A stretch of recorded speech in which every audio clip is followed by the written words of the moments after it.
Good morning and welcome to Redeemer Lutheran Church. I'm Pastor Gary Lodeholt. It's pretty easy for us to fall into a "what have you done for me lately" kind of faith in God. And in fact, that seems to have happened to the people of Israel while they were wandering in the wilderness after God led them to freedom from slavery. This week we're looking at a list of top 10 prayers in the Bible, 5 from the Old Testament this week and 5 from the New Testament next week.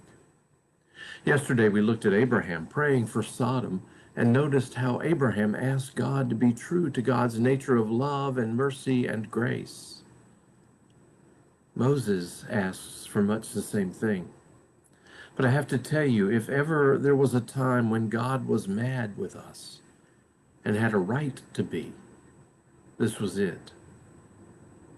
So just let me remind you quickly of how we got to Exodus 32 and of all the things God had done for his people. The Hebrew people were slaves in Egypt, and God raised up a deliverer to free them. God has uniquely equipped Moses to lead the people to freedom. And when Moses does come and confront the Pharaoh, God sends the 10 plagues and demonstrates God's power on behalf of God's people. Finally, after the 10th plague, where the oldest child of each Egyptian family died, the Pharaoh let them go. As they came to the Red Sea, the Pharaoh changed his mind and chased after them, and God parted the water for his people to pass and then collapsed it back on the Egyptian army which tried to follow. Then daily, God led the people in a pillar of smoke and fire. Every day they had a sign of God's presence before them.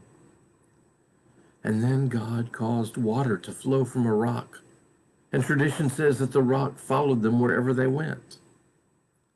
Then there was the manna they ate every day that came from God's hand. And when they complained that they were tired of that, God gave them quail to eat.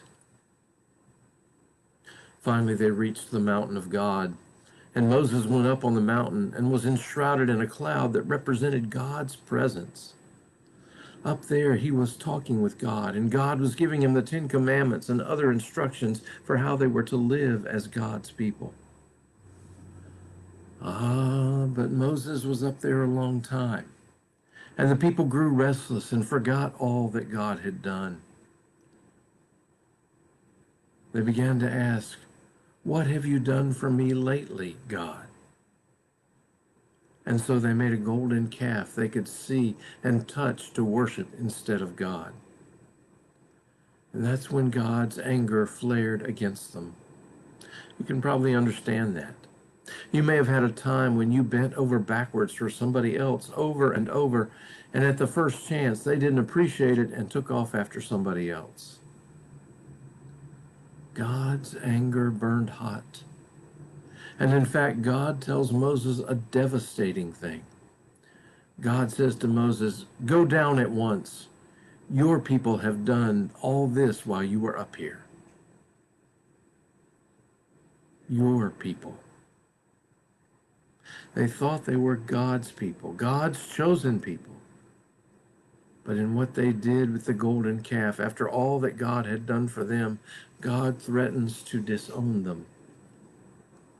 What could be more devastating than to be cut off from God?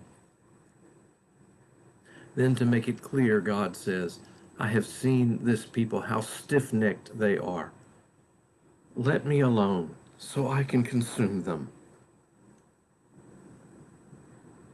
What an odd turn of phrase. Let me alone. It's almost as if God is inviting Moses to pray on behalf of the people, and Moses does. Once again, calling on God to be true to who God is. "These are your people," Moses says, "the ones you saved.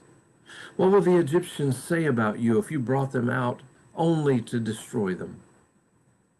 Remember that you are the God of grace and mercy, and forgive your people."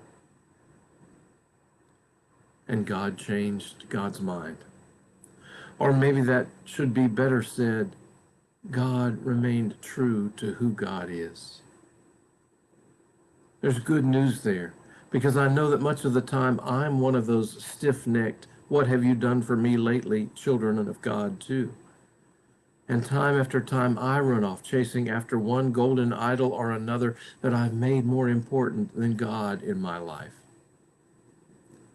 I suspect you have too. And like God had mercy and forgave them, I'm counting on God having mercy and forgiving us too. Moses prayed for God to be true to God's self. Thanks be to God that God is.